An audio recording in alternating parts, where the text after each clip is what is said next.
Olá, amigos da Revolução Industrial Brasileira, começando o Desenve Notícias do dia 3 de março de 2021. Desenve Notícias, aquele serviço diário aqui da Revolução Industrial Brasileira, em que eu, Fausto Oliveira, faço comentários sobre os conteúdos aparecidos na mídia brasileira relacionados à economia. O assunto hoje vai ser, evidentemente, o PIB. Não há outro assunto no Brasil nesse momento que não seja o número do PIB, que foi divulgado agora mais cedo pelo IBGE. Logo mais eu entrevistarei o Paulo Gala para a gente destrinchar juntos a maior parte dos números, mas aqui no Desenve Notícias vou dar uma prévia comentando uma das análises que já saíram a respeito de, especificamente, quarto trimestre do PIB de 2020, não é verdade? E perspectivas para o ano de 2021 que se arrastam a partir do quarto trimestre de 2020. Porque o que aconteceu? O PIB de 2020, que caiu 4,1% em relação a 2019, como já era esperado, tem algumas variações interessantes. E todas elas, naturalmente, dizem respeito ou melhor, são influenciadas com a maior força pela pandemia do coronavírus. Evidentemente, isso não tem nenhuma novidade. No primeiro trimestre, então, o PIB cai 2,1%, em relação ao trimestre anterior, então isso é primeiro trimestre de 2020. Aí há a primeira onda de fechamentos das economias locais, produzindo então uma queda de 9,2% em relação aos 2,1% negativos do trimestre anterior. E aí isso é o segundo trimestre. O Brasil dá um mergulho na atividade econômica poderoso. Só que no terceiro trimestre, em função do fato de que um misto de cansaço da sociedade, opção do governo federal em estimular a reabertura das economias, diminuição da importância do assunto da pandemia, toda uma série de opções morais e políticas que eu considero naturalmente muito equivocadas, que foram feitas, passaram a impressão, principalmente aí vou abrir um parêntese para essa escandalosa recomendação de que as pessoas teriam uma alternativa para se prevenir da Covid-19 tomando remédios que não têm a mínima indicação para isto. Não é verdade? Isso aí ainda vai dar muito pano para manga, a vida não termina amanhã e, pessoalmente, eu acredito que as pessoas que fizeram isso, e está tudo muito bem documentado, serão cobradas até criminalmente, porque aquilo não é isento de responsabilidade penal o que foi feito. Existem pessoas aí já na fila de transplante de fígado, por exemplo, por tomar ivermectina sem nenhuma indicação, como se isso prevenisse Covid. Mas voltando ao assunto. Então, esse misto de coisas levou o Brasil a uma recuperação no terceiro trimestre. O terceiro trimestre, em relação aos 9,2% perdidos no trimestre número 2, o Brasil no terceiro cresce 7,7%. Então é óbvio, isso aí todo mundo percebeu na vida diária, como então assim as atividades econômicas puderam retornar, e aí então o terceiro trimestre mostra a recuperação. E todo mundo então estava de olho com o seguinte, bom, então já que já abriu, todo mundo voltou a trabalhar, etc., vamos ver como é que sai o quarto trimestre, né, em função do que a gente poderia fazer uma previsão para o PIB de 2021. E o quarto trimestre também veio positivo, veio com 3,2% de crescimento em cima dos 7,7%. Ou seja, a tendência de decréscimo e decréscimo maior ainda no primeiro semestre foi revertida por uma tendência de alta e depois alta um pouco menor no segundo semestre. Mesmo assim, não foi possível evitar uma queda do PIB de 4,1% no ano. O que está tudo bem. Foi um ano completamente atípico, era esperado. Ninguém agora poderia achar que o Brasil não cairia menos que 4%. Eu acho que até, na realidade, mostrou que aquele rol de receitas contracíclicas para a economia, que classicamente é comprovado desde a crise de 1929 nos Estados Unidos, mais uma vez produziu seus efeitos. É muito simples observar. O esquema contracíclico, chamado keynesianismo, feito lá pelo John Maynard Keynes, idealizado por ele, e por outros economistas também, como Hayek, lá na década de 30, ele continua funcionando. Ou seja, quando a economia se deprime, não há demanda agregada o suficiente que justifique investimentos privados. Dada essa incerteza sobre a demanda efetiva e investimento privado se retraindo, a ciclicidade da economia é para baixo. Então, o que precisa acontecer? uma intervenção do ente público em defesa da sociedade, ou seja, do Estado, para fazer a recuperação da demanda agregada para em seguida virem os investimentos. Foi o que aconteceu no Brasil. Através de que instrumentos? Instrumentos que o ministro Paulo Guedes detestou utilizar, como ele deixou muito claro, é contrário àquilo que ele acredita, né? Contrário às ideias que ele defende, à receita que ele quer pregar para o Brasil.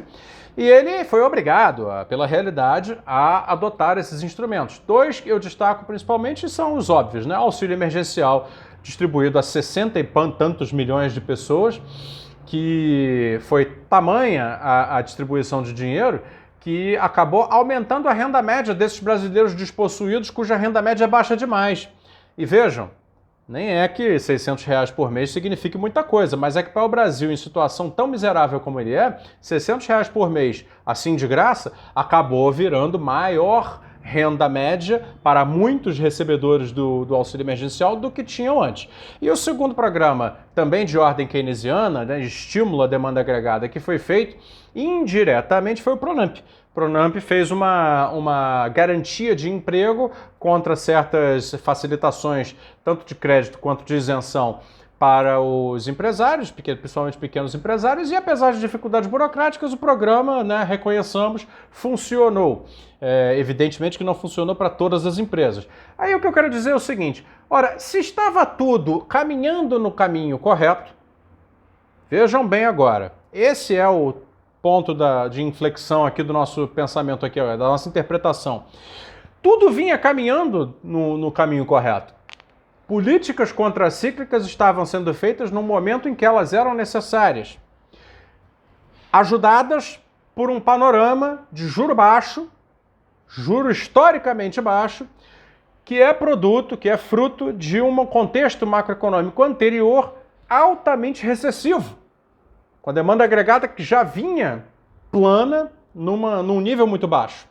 Então isso forçou uma baixa dos juros para poder oferecer liquidez ao mercado consumidor e aí reativar a economia. Não vinha reativando. Então foi necessário, além dos juros baixos, uma oferta de liquidez adicional que o Covid propiciou, e isso pôs a economia para funcionar. O terceiro e o quarto trimestres mostram isso. Muito bem, se tudo vinha nesse caminho, qual é a razão de que agora todas as previsões econômicas já mostrem o primeiro trimestre negativo e o primeiro semestre inteiro negativo e as previsões para o PIB de 2021 estejam caindo? Qual a razão disso? Existem várias discussões. Eu pretendo dar uma contribuição aqui que é dizer o seguinte: a ausência absoluta da prática de planejamento. O Brasil abdicou da arte e da prática do planejamento econômico. E por causa disso, não vai conseguir aproveitar essa janela mínima de oportunidade de reverter a recessão permanente, que vem desde 2014, e transformá-la num círculo virtuoso de atividade. Por quê? Vamos lá. A pressão dos mercados financeiros, né, do mercado, mas enfim, dos agentes financeiros, para alta de juros em função do que eles consideram excesso de liquidez já está forte. A maioria dos analistas já vê a Selic indo a 5% ao final do ano, ou seja, mais que dobrando, lembrando que ela está em 2%. E outra coisa, uma pressão muito forte para a retirada do auxílio, retirada das políticas contracíclicas neste momento.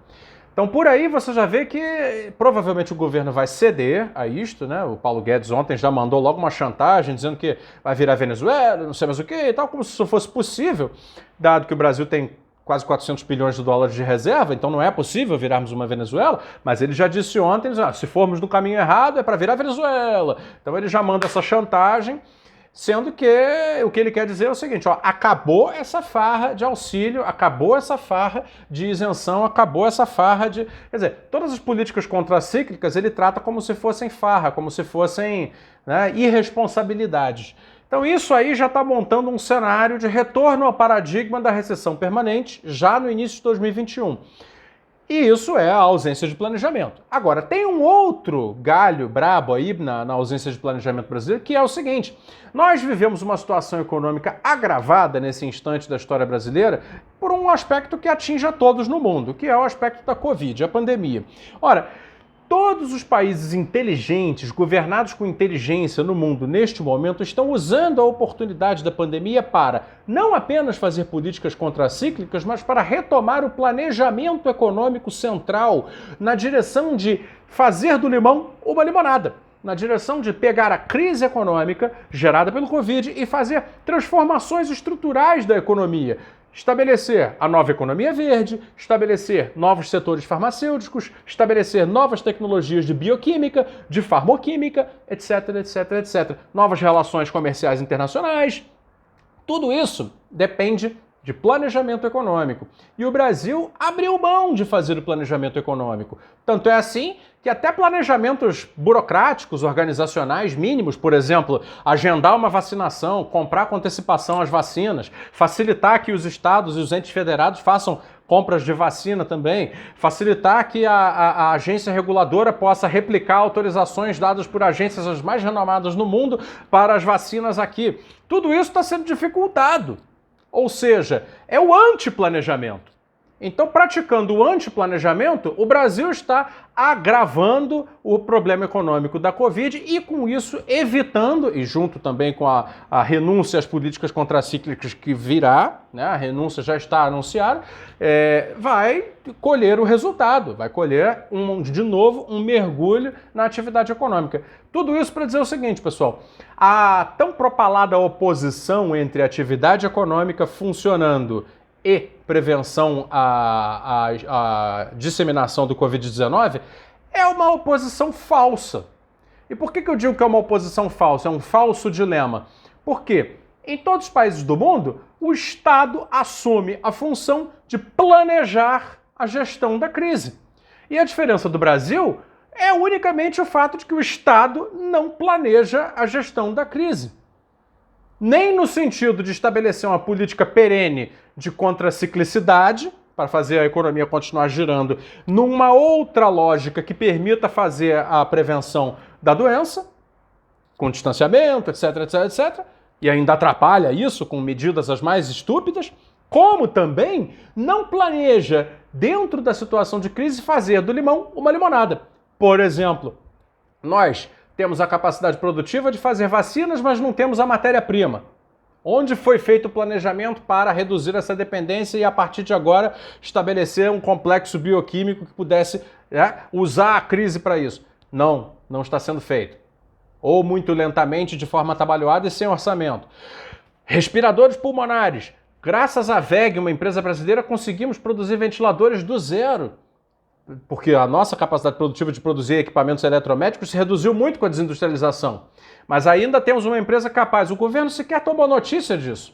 Deveria ter utilizado essa experiência para transformar, abrir na WEG uma nova unidade de equipamentos eletromédicos e entrar no jogo. Não fez isso. Bom, além de tudo isso, toda uma nova gestão que deveria estar sendo feita para a criação de polos e setores econômicos relacionados à prevenção de doenças, a gestão comunitária de saúde, a gestão comunitária de resíduos, a enfermagem e medicina doméstica, o meu médico em casa e toda uma série de produtos e serviços de setores que nós deveríamos, se tivéssemos planejamento, criar neste momento de crise para, mais do que evitar o pior, criar o futuro num momento de ruptura.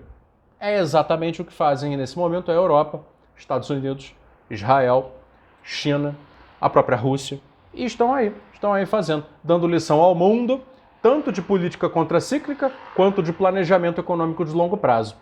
E o Brasil, infelizmente, não é capaz mais de fazer isso. Ele perdeu não só a cultura, como perdeu a vontade. O Brasil hoje é governado por pessoas absolutamente desorientadas que acham que lançar licitações, etc., vai atrair os investidores e eles vão trazer aqui o dinheiro e tudo vai ficar bem, etc. Estupidezes do tipo. Legal, pessoal. Então esse foi o Desenho de Notícias. Obrigado aí, até amanhã aqui na Revolução Industrial Brasileira com mais um Desenho de Notícias. Tchau!